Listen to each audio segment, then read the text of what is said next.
요즘 세상에 어떻게 이런 일이 있나 싶으시죠? 저도 제가 이런 기막힌 사연의 주인공이 될 줄은 꿈에도 몰랐습니다. 남들은 드라마나 소설에나 나올 법한 이야기라고 하지만 이건 제 딸과 우리 가족이 온몸으로 겪어낸 실화입니다. 10년이면 강산도 변한다는데 그 긴 세월 동안 금쪽같이 키운 내 딸의 인생에 거머리처럼 달라붙어 단물을 쪽쪽 빨아먹고는 이제 볼일 다 봤다는 듯 휙 내팽개치려던 한 젊은 놈에 대한 이야기 말입니다.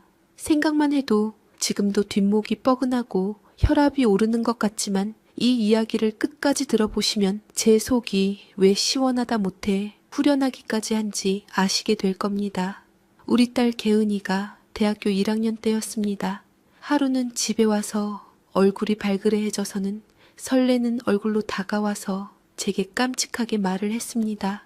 엄마, 나 같은 학교 법대생 오빠를 사귀게 됐어. 남자친구 생기면 엄마한테 가장 먼저 알려달라 해서 말해주는 거야. 제게만 털어놓는다며 남자친구가 생겼다고 수줍게 털어놓더군요. 그놈이 바로 최진혁이었습니다. 저는 엄마로서 갓 20살 된 딸이 걱정스러웠지만 며칠 뒤에 딸애가 진혁이를 집에 데려온다는 얘기에 지켜보기로 했습니다. 그런데 걱정과는 달리 어찌나 훤칠하고 예의가 바른지 저랑 남편은 첫눈에 그놈을 마음에 쏙 들어 했죠. 말수도 적당하고 어른들 말씀 하나하나 귀담아 듣는 태도가 참 반듯해 보였습니다.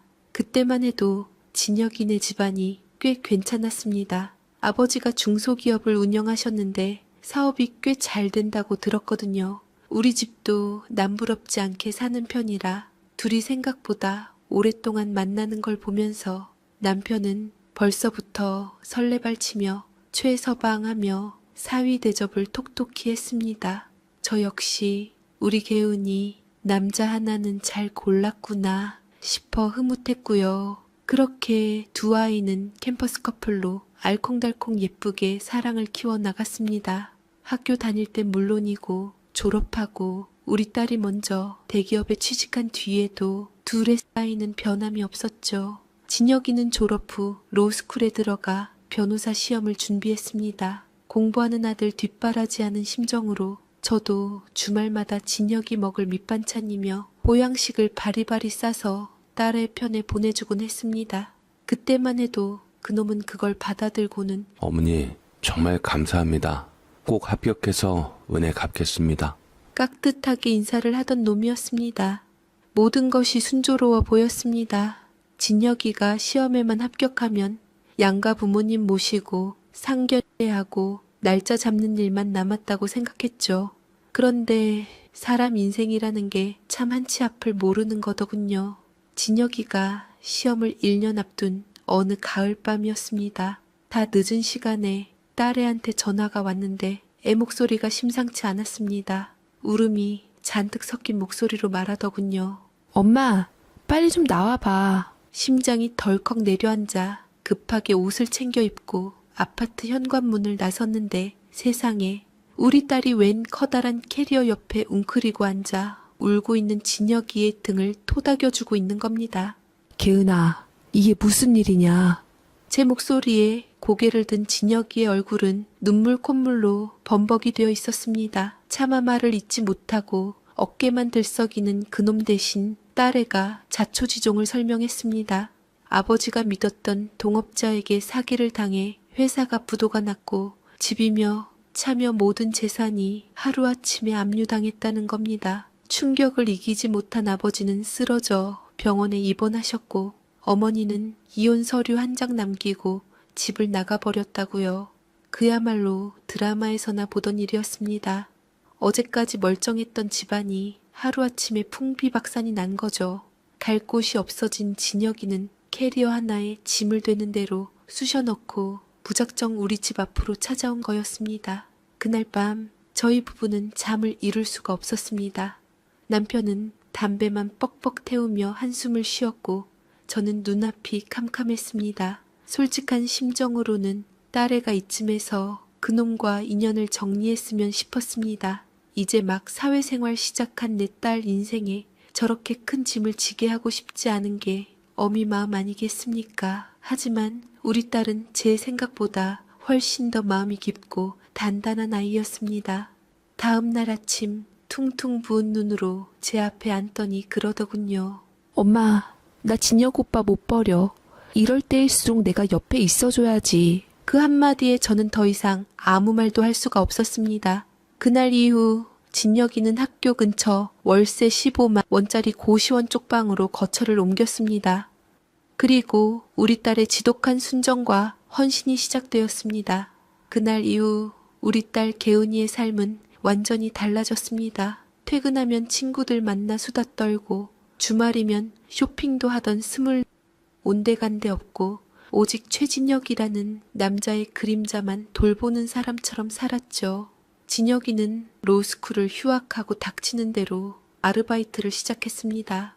낮에는 공사판에서 벽돌을 나르고 밤에는 편의점에서 물건을 팔았죠. 법서만 파고들던 하얗고 곱던 손이 어느새 시커멓게 때가 타고 굳은 살이 박이는 걸 보는데 남의 자식인데도 마음이 짠하더군요. 하지만 현실은 냉혹했습니다. 아무리 발버둥 쳐도 한 달에 손에 쥐는 돈은 고작 100만 원 남짓, 고시원 월세 내고 병원 신세지는 아버지 약값 보태고 나면 정작 자기 입에 풀칠하기도 벅찼습니다.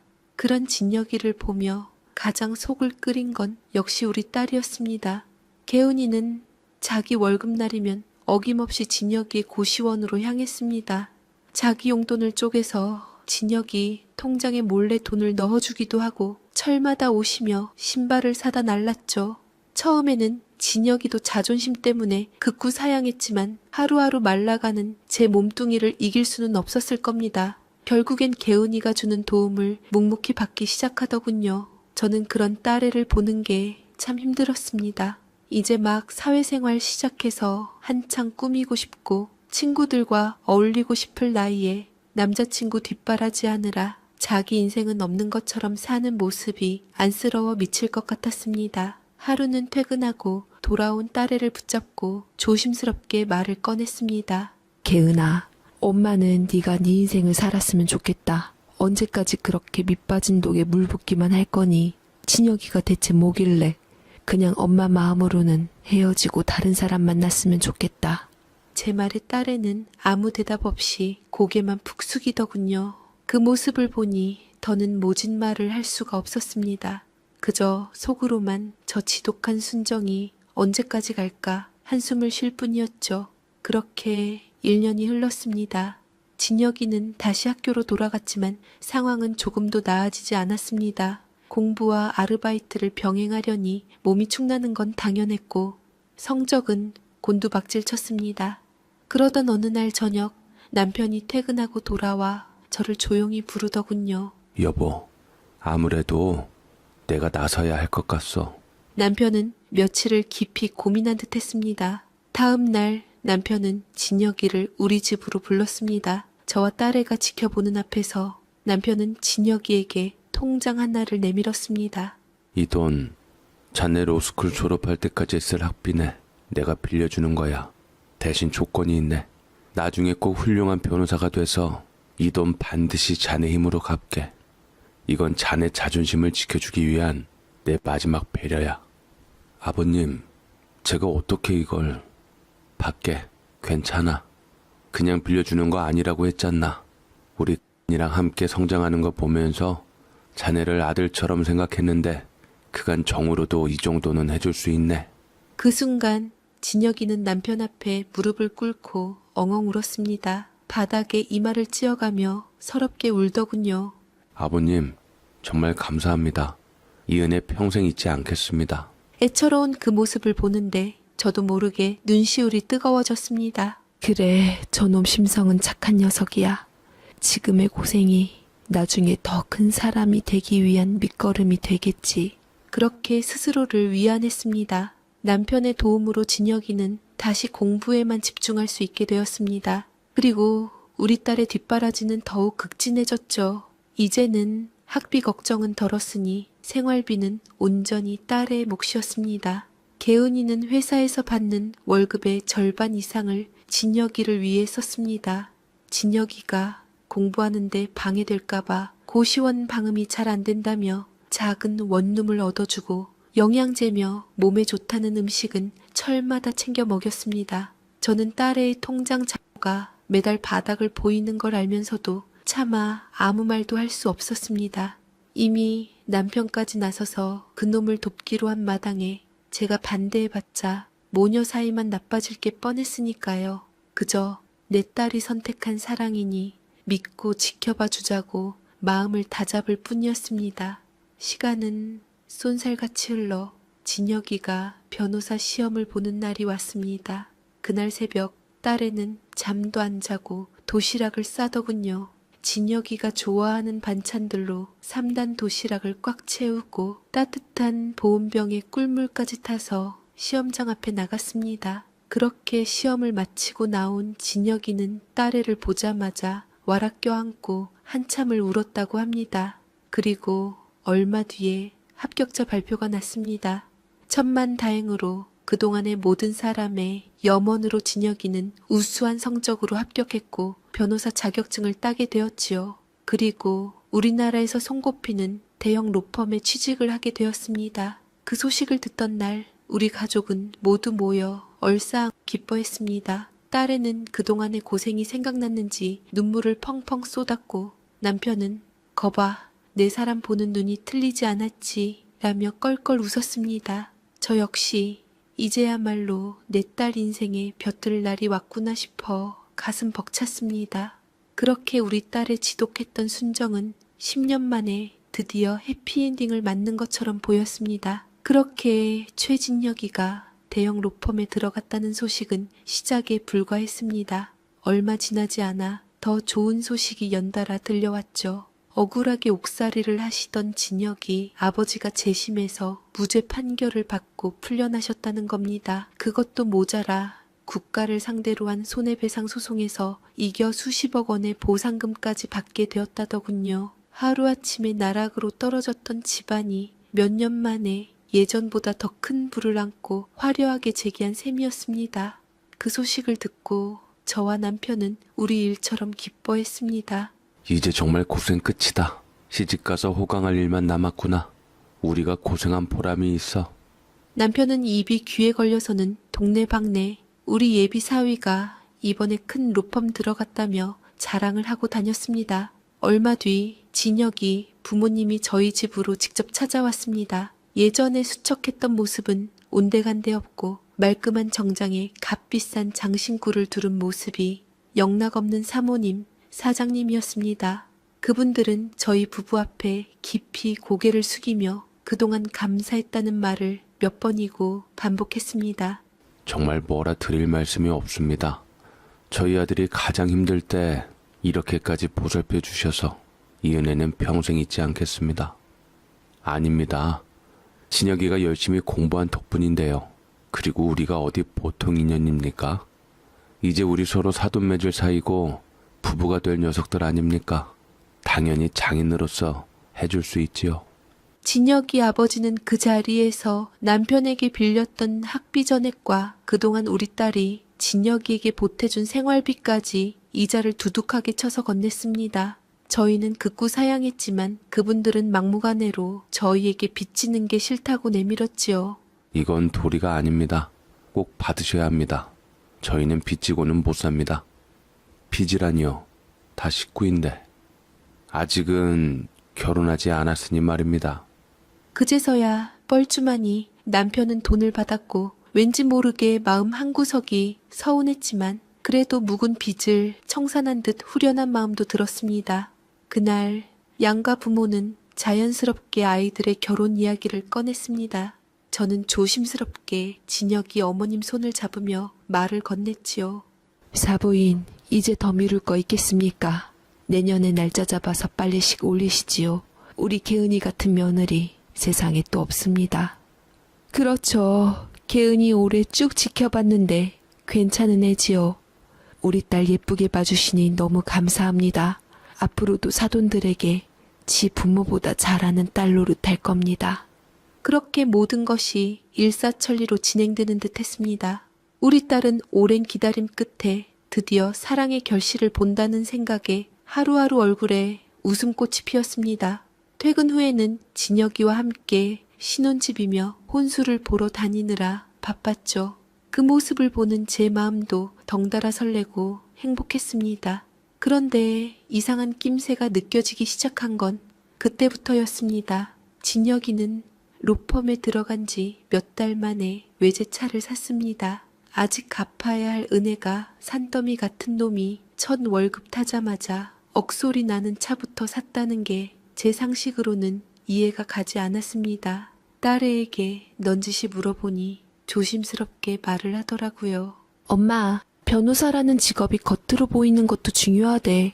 다 일 때문에 그런 거야. 그놈 편을 들더군요. 차만 바뀐 게 아니었습니다. 머리부터 발끝까지 명품으로 휘감기 시작했고 주말이면 우리 딸 대신 강남의 고급 술집에서 로펌 선배들이나 유력가 자제들과 어울리는 일이 잦아졌습니다. 결혼 준비도 슬슬 뒷전으로 미루기 시작했죠. 신혼집을 보러 가기로 한 날에는 갑자기 선배 부친상이라 못 가겠다고 통보하고 예물을 맞추기로 한 날에는 급한 재판이 잡혔다며 약속을 취소하기 일쑤였습니다. 진혁이가 너무 바쁜 거 아니니? 진혁 씨가 신입이라 일이 많아서 그래. 바쁜데 내가 이해해야지 뭐. 딸은 진혁이 편을 들며 이해하려 애썼지만 그런 일이 반복되자 점점 지쳐갔습니다.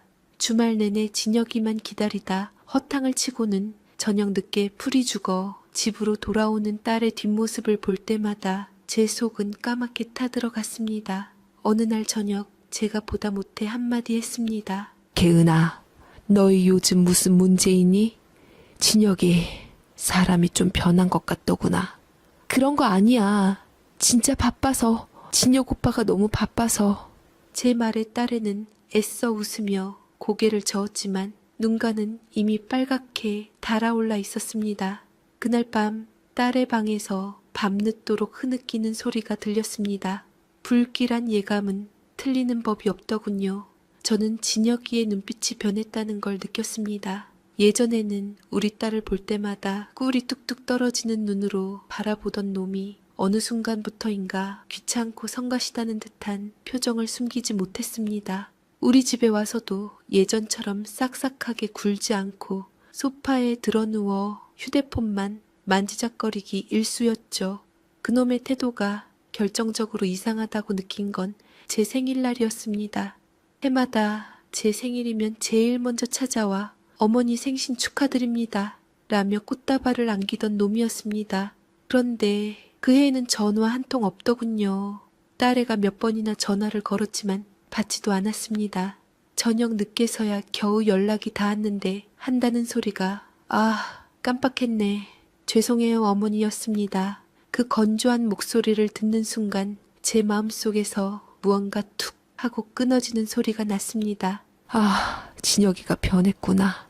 완전히 다른 녀석이 됐구나. 그날 이후 저는 딸아의 몰래 진혁이의 뒷모습을 지켜보기 시작했습니다. 그리고 얼마 지나지 않아 제 불길한 예감이 끔찍한 현실이 되어가고 있다는 것을 알게 되었습니다. 그놈은 우리 딸이라는 든든한 동아줄을 붙잡고 있으면서 더 높이 올라갈 수 있는 새로운 동아줄을 찾아 헤매고 있었습니다. 날개가 돋아나니 자기를 날게 해준 둥지는 거추장스러워진 것이었죠. 제 예감은 틀리지 않았습니다.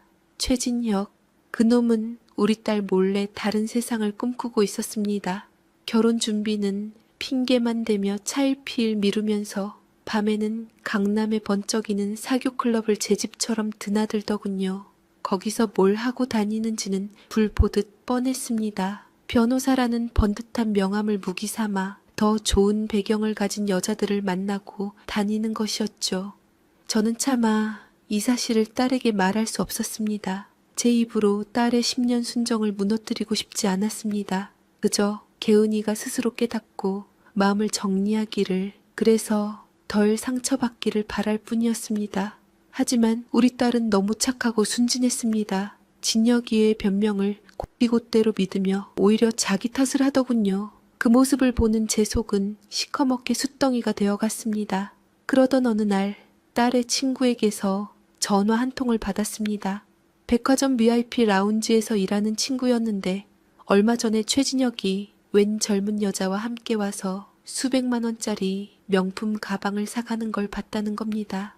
우리 딸은 회사 창립 기념일에 받은 상품권으로 산 낡은 가방을 몇 년째 들고 다니는데 다른 여자에게는 그런 비싼 선물을 했다는 사실에 피가 거꾸로 솟는 것 같았습니다. 저는 참다 못해 딸애를 앉혀놓고 어렵게 말을 꺼냈습니다. 개은아, 진혁이 혹시 다른 여자 있는 거 아니니? 아무래도 엄마가 보기에는 진혁이가 마음이 좀 변한 것 같다. 예전 같지가 않아. 엄마, 무슨 그런 섭섭한 소리래. 그런 거 아니야. 제 말에 딸의 얼굴이 하얗게 굳으며 강하게 부정하더군요. 하지만 제가 백화점 이야기를 꺼내자 딸애는 더 이상 아무 말도 하지 못했습니다. 그저 입술만 파르르 떨고 있었죠. 그날 밤 딸애는 진혁이에게 전화를 걸어 사실을 확인하려 했지만 그 녀석은 끝내 전화를 받지 않았습니다. 그 일이 있고 며칠 뒤였습니다. 딸애는 여전히 진혁이의 변명을 기다리고 있었습니다. 분명 오해가 있을 거야, 뭔가 사정이 있었을 거야 라며 스스로를 다독이는 모습이 위태로워 보였습니다. 그 주 주말 딸애는 새벽부터 일어나 진혁이가 좋아하는 갈비찜이며 잡채를 만들기 시작했습니다. 엄마, 나 오늘 진혁 씨 사무실에 좀 다녀오려고. 요즘 통 얼굴도 못 보고 밥도 제대로 못 챙겨 먹는 것 같아서. 저는 말리고 싶었지만 제 말을 들을 아이가 아니란 걸 알기에 그저 말없이 딸이 만든 음식을 보실하게 담아주었습니다. 그래, 가서 얼굴 보고 오해 있으면 풀고 와라. 그렇게 딸을 떠나보내고 저는 온종일 가시방석에 앉은 듯 불안한 마음을 떨칠 수가 없었습니다. 저녁이 다 되어서야 딸애가 집으로 돌아왔습니다. 그런데 모습이 말이 아니었습니다. 얼굴은 하얗게 질려 핏기 하나 없었고 두 눈은 텅 비어 초점을 잃은 듯 했습니다. 손에 들려 있어야 할 도시락통은 보이지 않았죠. 저는 직감했습니다. 올 것이 왔구나 싶었지요. 개은아, 무슨 일 있었어? 제 물음에 딸애는 대답 대신 소파에 쓰러지듯 주저앉아 엉엉 울기 시작했습니다. 한참을 목 놓아 울던 딸은 간신히 울음을 그치고는 떨리는 목소리로 그날 있었던 일을 털어놓았습니다. 딸애는 점심시간에 맞춰 진혁이의 로펌을 찾아갔다고 합니다. 사무실 문이 살짝 열려 있었는데 안에서 진혁이와 동료 변호사가 나누는 대화 소리가 들려왔답니다. 딸애는 반가운 마음에 노크를 하려다 들려오는 이름에 그 자리에 얼어붙었다고 합니다. 너 진짜 괜찮겠어? 헌 씨한테 다 들키면 어쩌려고. 결혼 날짜까지 잡아놓고. 걱정 마. 어차피 정리할 거였어. 아니는 그냥 보험 같은 거였고 이젠 노는 물이 달라졌잖아. 하긴 결혼은 현실이지. 이래서 헌신하면 헌신짝 된다니까. 나도 헌신하면 고마운 줄만 알았는데 다 그게 부담이더라. 그래도 우리 엄마 아버지가 네 부모님한테 돈은 다 줬으니 빚은 해결된 거지. 사귀다 만변하는 거 흔한 건데. 나도 이제 그만 부담 느끼고 싶다. 보험, 부담, 제 딸의 10년 헌신을 그놈은 고작 보험이라는 두 글자로 정리해버린 겁니다. 딸애는 심장이 두근두근 거리면서 그 말을 다 듣고 있었고 그 뒤에 이어진 말을 듣고는 그 자리에 주저앉을 뻔했다고 합니다. 이번에 선본 집안 아버지가 장관급이라던데 그쪽이랑 잘 되면 또 인생 피는 거다. 당연하지. 병원장 딸은 좀 아깝게 됐지만 이쪽이 훨씬 더 대여잖아. 변호사 와이프 자리가 어디 니 같은 애한테 어울리는 자리냐? 딸애는 더 이상 듣고 있을 수가 없었다고 합니다. 손에 들고 있던 도시락통을 바닥에 떨어뜨리는 소리에 진혁이가 놀라 문을 열고 나왔답니다.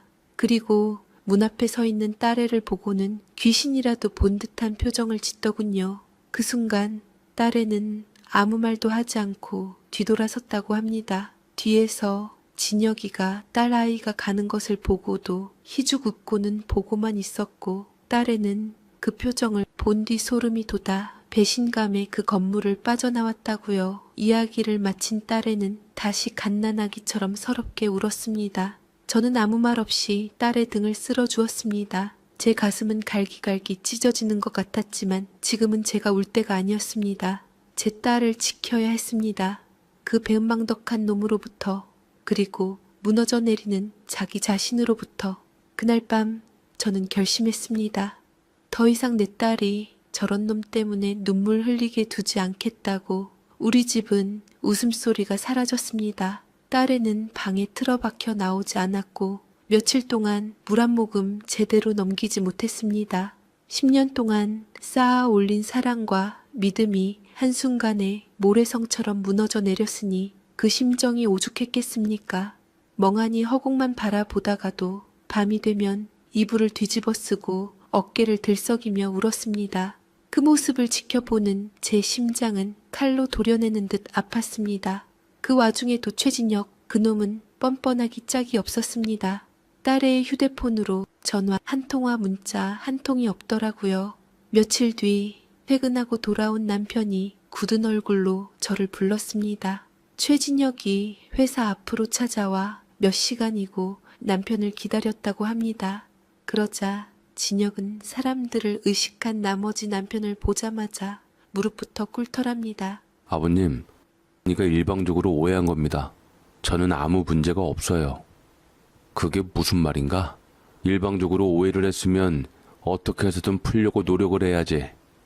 이를 저대로 내버려 두는 건가? 네가 어린애도 아니고 제가 계속 맞춰줘야 할 건 아니지 않습니까? 오해를 풀고 싶으면 저를 찾아와서 얘기를 해야지 계속 토라지기나 하고 있고. 저도 일 때문에 스트레스 받는데 여기까지 챙겨줄 여력은 없습니다. 이런 제가 싫으면 헤어지는 수밖에요. 남편은 그 자리에서 진혁이의 멱살이라도 잡고 싶었지만 길거리에서 추한 꼴 보이기 싫어 꾹 참았다고 합니다. 대신 차가운 목소리로 한마디만 던졌답니다. 자네가 언니랑 제대로 얘기를 하고 싶으면 풀려고 노력을 해보게.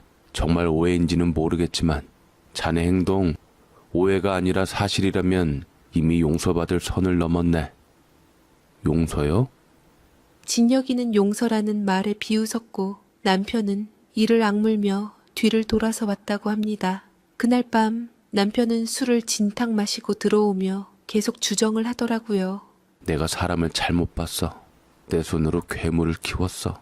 자책하는 남편의 등을 두드려주는데 저 역시 눈물이 왈칵 쏟아졌습니다. 우리 부부의 선의가, 우리 딸의 헌신이 결국 저런 배신으로 돌아왔다는 사실이 참을 수 없이 분하고 원통했습니다. 이대로는 안 되겠다 싶었습니다. 이 문제를 이렇게 흐지부지 넘길 수는 없었습니다. 저는 다음 날 아침 진혁이 어머니에게 전화를 걸었습니다. 자초지종을 설명하자 수화기 너머의 목소리가 뜻밖의 덤덤하고 이런 일이 있을 줄 알았다는 듯 답하더라고요. 정말 죄송합니다. 부모로서 드릴 말씀이 없네요.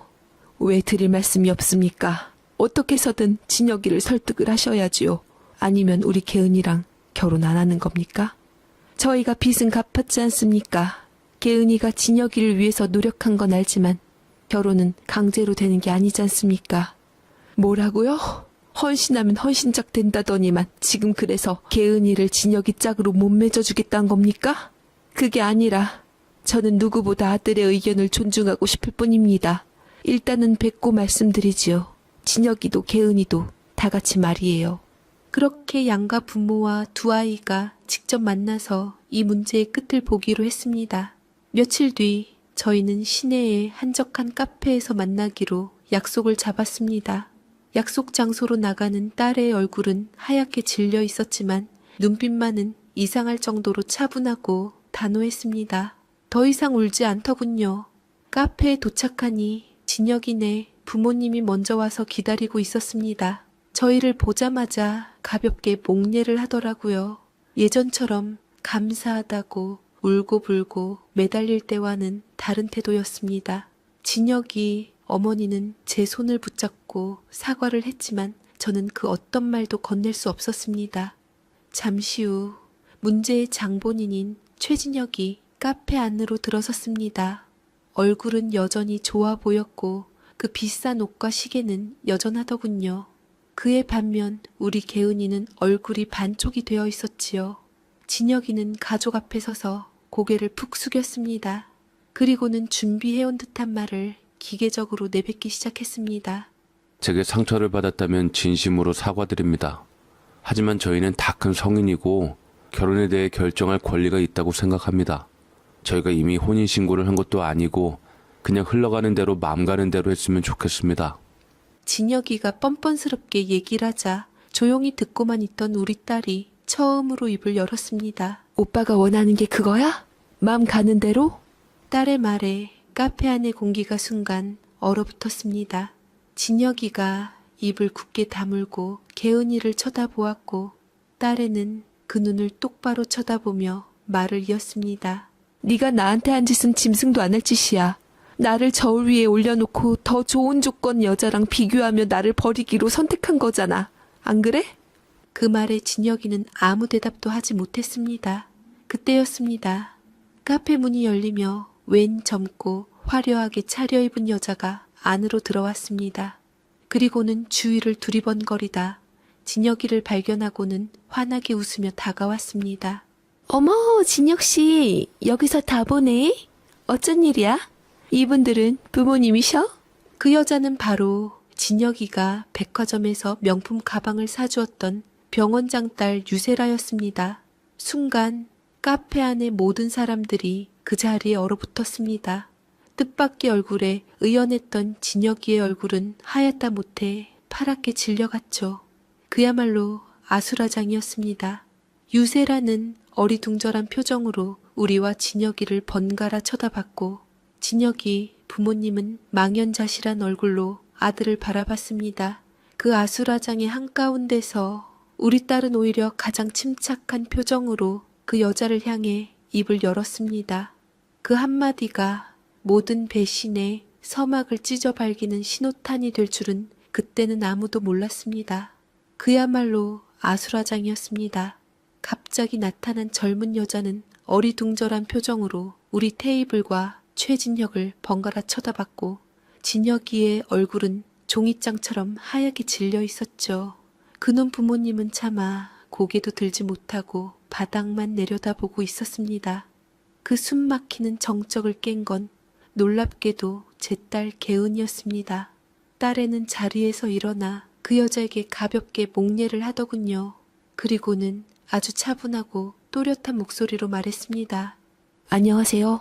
저는 이 남자와 10년 동안 만났고 곧 결혼할 사이였습니다. 그거 아시고 진혁씨 만난 거예요? 딸의 목소리에는 더 이상 슬픔이나 미련이 담겨 있지 않았습니다. 그저 차가운 사실을 전달할 뿐이었죠. 그 말을 들은 여자의 눈이 동그래졌습니다. 네? 결혼이요? 그게 아니고 여자는 믿을 수 없다는 듯 진혁이를 쳐다봤고 진혁이는 어쩔 줄 모르며 말까지 더듬더군요. 딸애는 거기서 멈추지 않았습니다. 그런데 얼마 전에 알게 됐네요. 저 모르게 다른 분들을 만나고 다니셨다는 걸요. 아마 그쪽도 그중 한 분이셨나 봅니다. 그제야 상황 파악이 된 듯 여자의 얼굴이 새빨갛게 달아올랐습니다. 여자는 잠시 아무 말 없이 진혁이를 노려보더니 그대로 손을 들어 그놈의 뺨을 세차게 후려쳤습니다. 야, 너 결혼할 여자 있으면서 지금 나한테 찝적댄 거야? 공부하느라 여자 만난 적도 없다며. 내가 처음 만난 여자라고 하지 않았어? 쩌렁쩌렁한 소리가 카페 안에 울려 퍼졌고 주변 사람들이 모두 우리 쪽을 쳐다봤습니다. 여자는 분이 안 풀리는지 들고 있던 가방으로 진혁이의 어깨를 한 번 더 내리치고는 라는 말을 남기고 쌩하니 카페를 나가버렸습니다. 그 모든 광경을 저희는 그저 말없이 지켜볼 뿐이었습니다. 한바탕 폭풍이 휩쓸고 간 자리에는 처참한 침묵만이 남았죠. 진혁이는 얻어맞은 뺨을 감싸 쥔 채 고개를 푹 숙이고 있었고 남편은 결국 참지 못하고 자리에서 벌떡 일어났습니다. 이놈, 네가 사람이야? 우리가 너를 어떻게 뒷바라지했는데. 남편은 아들의 등짝을 주먹으로 몇 번이고 내리쳤습니다.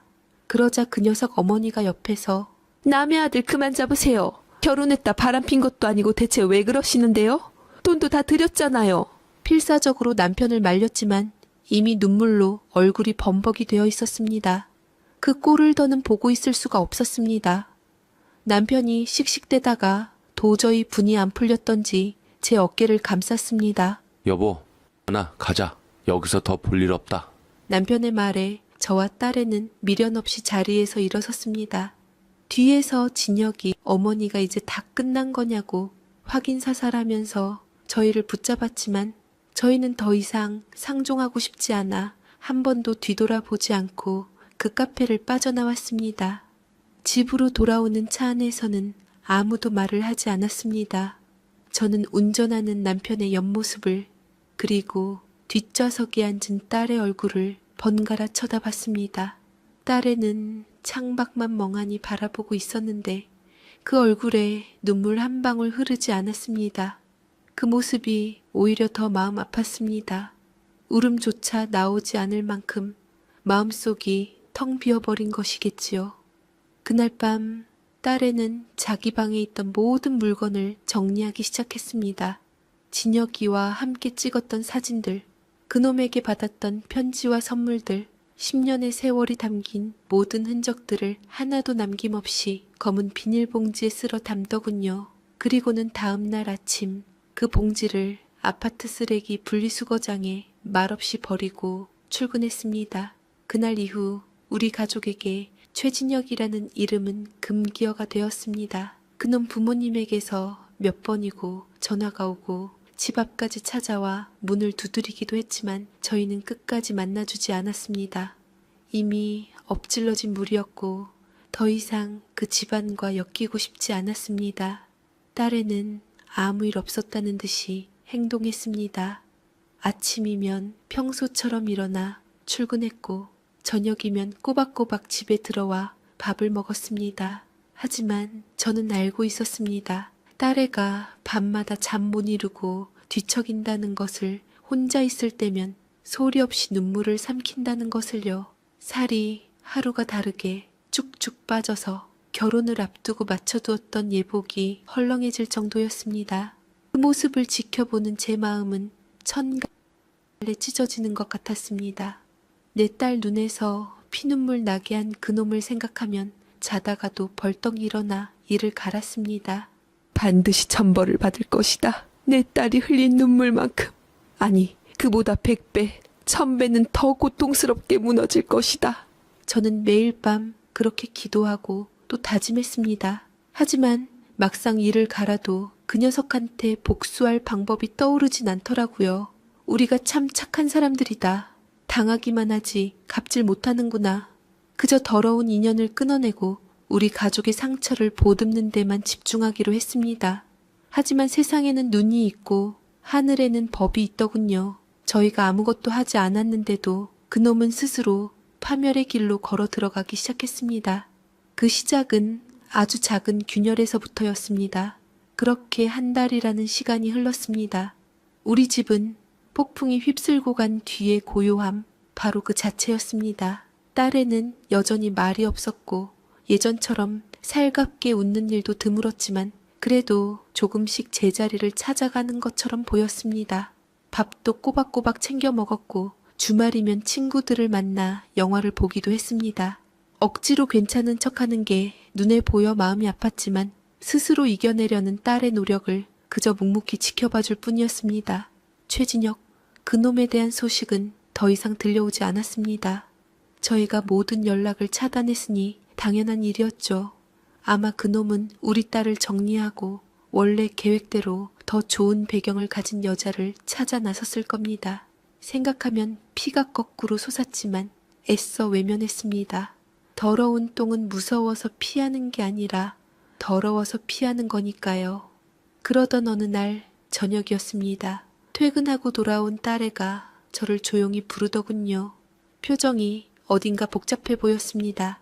엄마, 나 오늘 진혁 씨 동기한테서 연락 왔어. 진혁이 동기라면 예전에 딸애가 사무실에 찾아갔을 때 진혁이와 함께 있던 그 청년을 말하는 것이었습니다. 박서준이라고 몇 번 우리 집에 와서 밥도 먹고 간 적이 있어. 저도 얼굴을 아는 친구였죠. 그 친구가 왜? 오늘 점심시간에 잠깐 보자고 해서 만났는데 이걸 나한테 주더라고. 딸애는 가방에서 작은 USB 하나를 꺼내 제게 건넸습니다. 이게 뭐냐고 묻자 딸애는 한숨을 쉬며 말했습니다. 그 청년이 양심의 가책 때문에 더는 못 본 척할 수가 없어서 자기를 찾아왔다는 겁니다. 그 청년의 말에 따르면 최진혁은 우리 딸과 헤어진 뒤에도 정신을 차리지 못했다고 합니다. 카페에서 망신을 당했던 병원장 딸과는 당연히 끝났지만 곧바로 다음 목표를 물색했다더군요. 이번에는 아버지가 아주 높은 공무원이라는 집안의 딸이었습니다. 그 여자와 몇 번 만나고 나서는 로펌 안팎으로 곧 그 집안과 사돈 맺는다며 잊지도 않은 사실을 떠벌리고 다녔답니다. 그 모습을 옆에서 지켜보던 박서준이라는 청년은 친구의 모습에 환멸을 느꼈다고 합니다. 10년 사귄 연인을 그렇게 헌신짝처럼 버리고도 죄책감 하나 없이 더 높은 곳만 바라보는 친구가 무섭기까지 했다더군요. 그래서 큰맘 먹고 우리 딸에게 연락을 한 거였습니다. 내가 주는 이 자료 네가 어떻게 쓸지는 모르겠다. 하지만 최진혁이 어떤 놈인지는 똑똑히 알아야 할 것 같아서 이건 친구로서 내가 그놈에게 해줄 수 있는 마지막 충고야. 딸애는 그 청년이 건넨 USB를 집에 가져와 남편과 저 셋이 함께 열어보았습니다. 안에는 몇 개의 파일이 들어있었는데 그 내용을 확인한 저희는 경악을 금치 못했습니다.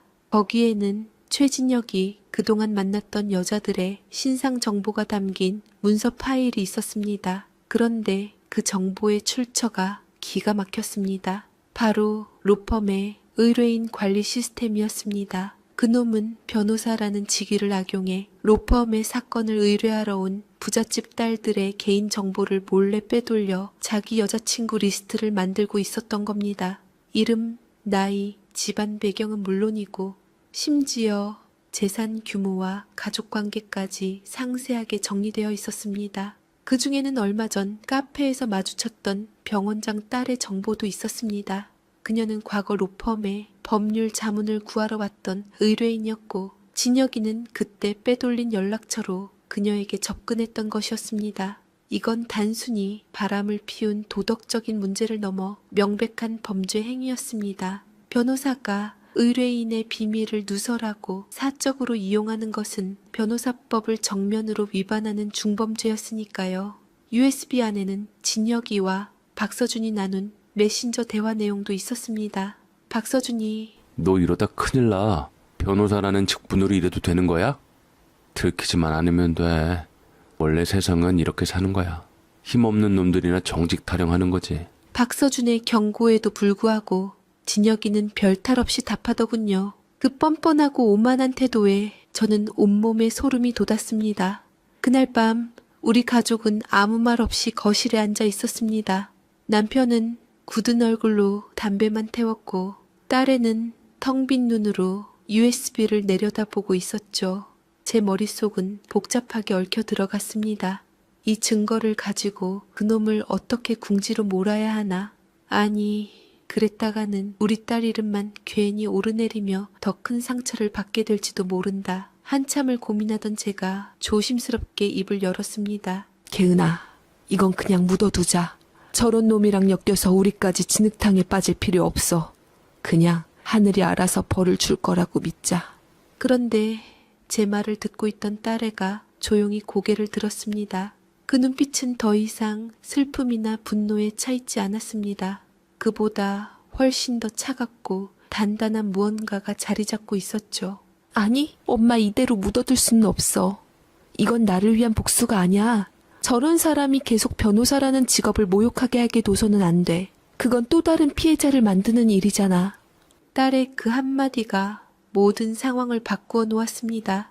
그건 더 이상 개인적인 원한이 아니었습니다. 우리 딸은 자신의 상처를 딛고 일어서서 더 큰 정의를 이야기하고 있었습니다. 그 순간 저는 깨달았습니다. 내 딸은 내가 생각했던 것보다 훨씬 더 강한 사람이었다는 것을요. 그리고 그 강인함이 거대한 거짓의 탑을 무너뜨리는 첫 번째 망치질이 될 것이라는 것을요. 딸의 결심은 확고했습니다.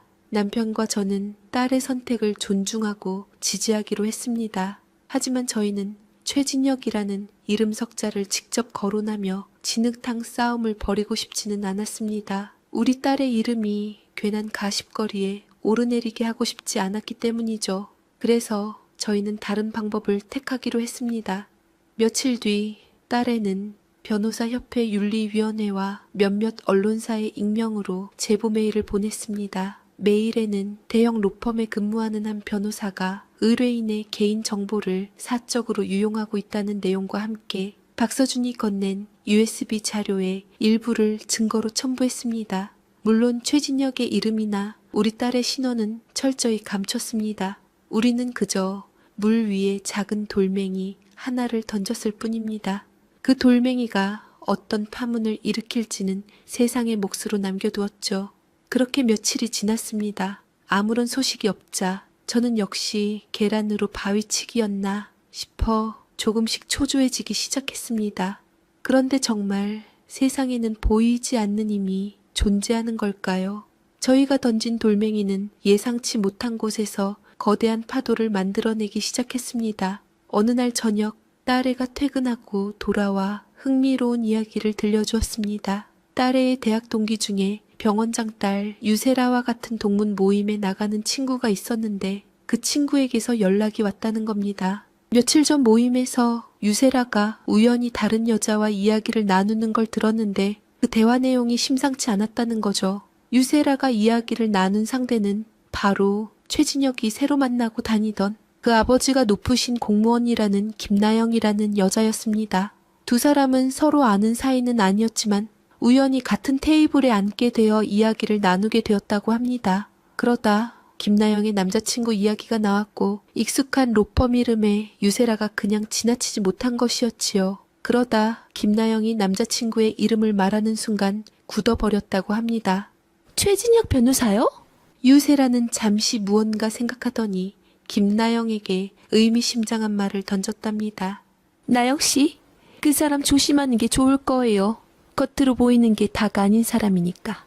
그 한마디가 모든 것의 시작이었습니다. 찝찝한 기분을 떨칠 수 없었던 김나영은 그날 이후 최진혁을 뒷조사하기 시작했다고 합니다. 그리고 얼마 지나지 않아 최진혁에게 결혼까지 약속했던 10년 사귄 여자친구가 있었다는 사실과 그 여자친구를 버리고 유세라에게 접근했다가 망신을 당했다는 사실까지 모두 알게 된 거죠. 자신이 세 번째 여자 혹은 그 이상의 여자일 수도 있다는 사실에 분노한 김나영은 가만히 있지 않았습니다. 그녀의 아버지는 평생을 청렴결백하게 살아온 것을 자부심으로 여기는 분이었는데 자기 딸이 이런 지저분한 스캔들에 휘말렸다는 사실에 대노했다고 합니다. 그때부터 상황은 저희가 상상했던 것보다 훨씬 더 빠르게 돌아가기 시작했습니다. 먼저 김나영의 아버지가 로펌 대표에게 직접 전화를 걸어 최진혁의 행실에 대해 강력하게 항의했습니다. 동시에 유세라 집안 병원 측에서도 저희가 제보한 내용을 근거로 의뢰인 정보 유출 혐의에 대한 진상조사를 로펌에 공식적으로 요구하고 나섰습니다. 대한민국에서 내로라 하는 두 집안이 동시에 문제를 제기하자 로펌은 발칵 뒤집혔습니다.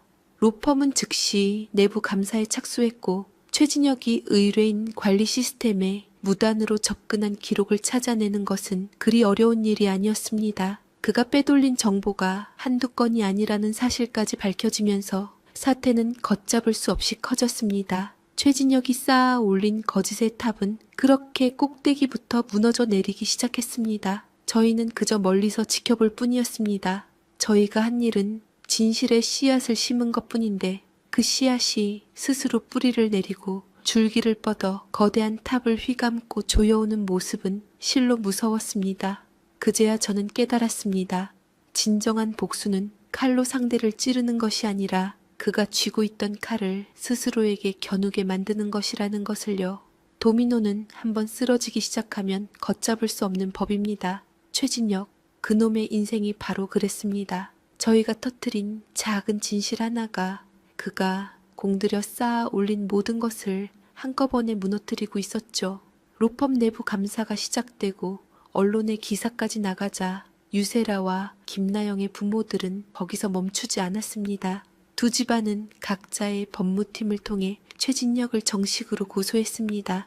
개인정보보호법 위반 및 변호사법 위반, 허위사실 유포에 의한 명예훼손 혐의로 말입니다. 사회에서 꽤나 힘쓰는 사람들이 동시에 한 개인을 상대로 칼을 빼들었으니 그 결과는 불보듯 뻔했습니다. 그놈이 다니던 로펌은 그야말로 발등에 불이 떨어진 셈이었습니다. 회사의 명예가 땅에 떨어질 위기에 처하자 로펌은 서둘러 징계위원회를 열었습니다. 그리고 며칠 만에 최진혁을 파면 조치했다는 소식이 들려왔습니다. 파면은 해고 중에서도 가장 불명예스러운 처분으로 사실상 법조계에서 영원히 퇴출당했다는 사형 선고나 다름없었습니다. 그 소식을 들은 날 저는 아무 말 없이 저녁 내내 부엌에서 전부치기만 했습니다. 기름 냄새를 핑계 삼지 않으면 자꾸만 터져 나오려는 웃음을 참을 수가 없었기 때문입니다. 속이 다 시원하다 못해 뻥 뚫리는 기분이었습니다. 남편은 말없이 거실에서 뉴스를 보고 있었지만 입가에 걸린 미소는 감추지 못하더군요. 오직 우리 딸 개은이만이 담담한 표정으로 자기 방에서 조용히 책을 읽고 있었습니다. 그날 밤늦게 모르는 번호로 전화 한 통이 걸려왔습니다. 받지 않으려다 왠지 불길한 예감에 통화 버튼을 눌렀습니다. 수화기 너머에서는 술에 잔뜩 취해 혀가 꼬인 목소리가 들려왔습니다. 최진혁이었습니다. 어머니, 저 진혁입니다. 제가 뭘 그렇게 잘못했습니까? 다 어머니 따님이 꾸민 짓이죠? 그렇죠. 그 목소리를 듣는 순간 온몸의 피가 차갑게 식는 것 같았습니다. 분노보다도 한 인간이 어디까지 비참해질 수 있는지에 대한 섬뜩함이 먼저 느껴졌습니다. 저는 아무 대꾸도 하지 않고 그저 차갑게 말했습니다. 자네가 부린 씨, 자네가 거둔 것뿐이야. 다시는 이 번호로 전화하지 말게. 그리고는 미련 없이 전화를 끊어버렸습니다. 잠시 후 이번에는 딸의 휴대폰이 울리기 시작했습니다. 딸은 액정을 한번 쳐다보더니 그대로 전원을 꺼버리더군요. 그날 이후로 저희 가족은 모두 전화번호를 바꿨습니다. 최진혁의 몰락은 거기서 끝나지 않았습니다. 두 건의 고소는 재판까지 갈 것도 없이 진혁이가 모든 혐의를 인정하고 막대한 금액의 합의금을 물어주는 것으로 마무리되었다고 합니다. 그 돈을 마련하기 위해 얼마 전에 뽑았던 외제차도 팔고 부모님에게 손까지 벌렸다는 소문이 들려왔습니다. 엎친 데 덮친 격으로 변호사 협회에서도 그를 가만두지 않았습니다. 협회 윤리위원회는 그의 변호사 자격을 영구 제명하는 것으로 최종 결정을 내렸습니다. 이제 그는 더 이상 변호사라는 이름으로 살아갈 수 없게 된 겁니다. 모든 것을 잃은 최진혁은 그제야 자기 부모님을 찾아가 모든 사실을 털어놓았다고 합니다. 아들이 저지른 짓을 모두 알게 된 그 부모님의 심정은 어땠을까요? 진혁이 어머니에게서 편지 한 통이 도착했습니다. 편지에는 구구절절한 사죄의 말과 함께 염치 없지만 마지막으로 한 번만 뵙고 용서를 구하고 싶다는 내용이 적혀 있었습니다. 며칠 뒤 저희는 동네 찻집에서 진혁이 어머니를 만났습니다. 몇 달 만에 본 그녀는 사태의 심각성을 알게 되었고 아들 일 때문에 폭삭 늙어 있었습니다. 그녀는 제 앞에 앉자마자 무릎부터 꿇으려 했습니다. 제가 겨우 말려서 자리에 앉히자 고개도 들지 못한 채 흐느끼며 말했습니다. 제가 죄인입니다. 다 제 잘못입니다. 아들놈이 저렇게 망가지는 동안 저는 아무것도 몰랐습니다. 정말 죄송합니다, 사부인. 그 여자의 아들 진혁이는 지금 지방의 한 병원에 입원해 있다고 했습니다. 로펌에서 쫓겨난 후 고소당하고 모든 것을 잃은 충격에 술로 세월을 보내다 쓰러졌다고 하더라고요. 그 이야기를 듣는데 이상하게도 마음이 편치만은 않았습니다. 통쾌함보다는 씁쓸함과 허무함이 더 크게 밀려왔습니다. 저는 말없이 그녀의 손을 잡아주었습니다. 그리고는 조용히 말했습니다. 이제 다 지난 일입니다. 저희도 다 잊었습니다. 그러니 부인께서도 이제 그만 아드님 곁으로 돌아가 아픈 아들 잘 보살펴 주십시오. 그게 저희에게 할 수 있는 마지막 도리일 겁니다. 그날 저희는 그렇게 마지막 인사를 나눴습니다. 찻집을 나서는데 가을 하늘이 유난히 높고 푸르게 보였습니다. 길고 길었던 여름이 드디어 끝나가고 있었습니다. 그렇게 지독했던 여름이 가고 가을과 겨울이 지났습니다. 최진혁이라는 이름이 우리 집에서 완전히 사라지는 데에는 딱 그 정도의 시간이 걸렸습니다. 처음에는 혹시라도 길에서 마주칠까, 또다시 연락이 올까 불안한 마음도 있었지만 계절이 2번 바뀌는 동안 아무 일도 일어나지 않았습니다. 그놈은 그렇게 우리 인생에서 깨끗하게 지워졌습니다. 가장 큰 변화를 겪은 건 역시 우리 딸 개은이었습니다. 그 큰일을 겪고 난 뒤 딸에는 한 뼘 더 자란 어른이 되어 있었습니다. 더 이상 작은 일에 흔들리지 않았고 자기 감정을 솔직하게 표현하는데도 익숙해졌습니다. 예전에는 늘 누군가를 챙기고 배려하느라 자기 자신을 돌볼 줄 몰랐던 아이였는데 이제는 스스로를 아끼고 사랑하는 법을 터득한 듯 보였습니다. 주말이면 등산을 가거나 그림을 배우러 다니며 자기만의 시간을 가졌고 회사에서도 능력을 인정받아 중요한 프로젝트를 맡게 되었다며 의욕을 불태웠습니다. 잃어버렸던 웃음을 되찾은 딸의 얼굴을 볼 때마다 저와 남편은 비로소 안도의 한숨을 내쉴 수 있었습니다. 그러던 어느 봄날이었습니다. 주말 저녁에 온 가족이 거실에 모여 과일을 깎아 먹고 있는데 딸애가 조심스럽게 입을 열더군요. 엄마, 아빠, 나 만나는 사람 생겼어. 저와 남편은 먹던 과일을 접시에 내려놓고 동시에 딸을 쳐다봤습니다. 딸의 얼굴이 살짝 붉어져 있었습니다. 누구냐고 묻는 제 말에 딸애는 잠시 머뭇거리다 이름을 털어놓았습니다. 박서준, 바로 최진혁의 동기였던, 우리에게 결정적인 증거를 건네주었던 박서준, 그 착한 청년이었습니다. 이야기를 들어보니 그 일이 있고 난 뒤에도 서준이는 가끔 딸에게 안부를 물으며 연락을 해왔다고 합니다. 처음에는 그저 친구로서 미안한 마음 때문에 챙겨주는 것이라고 생각했는데 몇 번 만나 밥을 먹고 이야기를 나누다 보니 서로에게 좋은 감정이 생겼다는 겁니다. 그 사람 참 따뜻하고 정직한 사람이야. 진혁 씨 옆에 있을 때부터 알아봤지만 직접 만나보니 더 좋은 사람이더라고. 딸의 그 말을 듣는데 저도 모르게 눈물이 핑 돌았습니다. 하늘이 무심치만은 않구나. 내 딸의 착한 마음을 알아주는 좋은 인연을 이렇게 다시 보내주시는구나. 남편도 말없이 고개를 끄덕이며 딸의 어깨를 두드려 주었습니다. 며칠 뒤 딸애는 서준이를 집에 데려왔습니다. 예전에 봤을 때보다 더 듬직하고 믿음직스러워진 모습이었습니다. 서준이는 저희 부부 앞에 정중하게 인사를 하고는 과일 바구니 대신 두툼한 책 한 권을 내밀었습니다. 딸애가 평소에 읽고 싶어 하던 책이라며 서점에서 어렵게 구한 초판본이라고 하더군요. 그 소박하지만 진심 어린 선물에 저와 남편은 단번에 그 청년의 마음을 읽을 수 있었습니다. 그날 이후 우리 집에는 다시 웃음꽃이 피기 시작했습니다. 서준이는 주말마다 우리 집에 찾아와 남편과 함께 바둑을 두기도 하고 저를 도와 함께 저녁을 준비하기도 했습니다. 그 모습을 보고 있으면 마치 오랫동안 잃어버렸던 아들을 되찾은 듯한 기분이 들었습니다. 시간이 흘러 작년 가을이었습니다. 딸과 서준이는 양가 부모님을 모시고 조촐하게 결혼식을 올렸습니다. 화려한 예식장 대신 작은 갤러리를 빌려 가까운 친지들만 초대해 서로의 앞날을 축복해 주었죠. 순백의 드레스를 입고 세상에서 가장 행복한 미소를 짓는 딸의 얼굴을 보는데 지난 몇 년간의 아픔과 서름이 눈 녹듯 사라지는 것 같았습니다. 요즘도 저는 가끔 그날의 일들을 떠올립니다. 최진혁, 그놈은 지금 어디서 어떻게 살고 있을까요? 풍문으로 듣기로는 몸이 좀 나아진 뒤에 부모님이 차려준 작은 사무실에서 근근히 살아간다고 들었습니다. 그를 동정하지도 저주하지도 않습니다. 그저 각자의 자리에서 자기가 지은 업보의 무게만큼을 감당하며 살아갈 뿐이겠지요.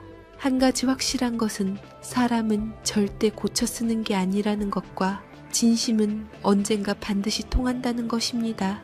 내 딸의 착한 마음이 그 지독했던 인연을 끊어내고 결국에는 더 단단한 행복을 찾아냈으니까요. 이제 제 이야기는 여기서 마칠까 합니다. 긴 시간 제 답답했던 속풀이를 들어주셔서 정말 감사합니다.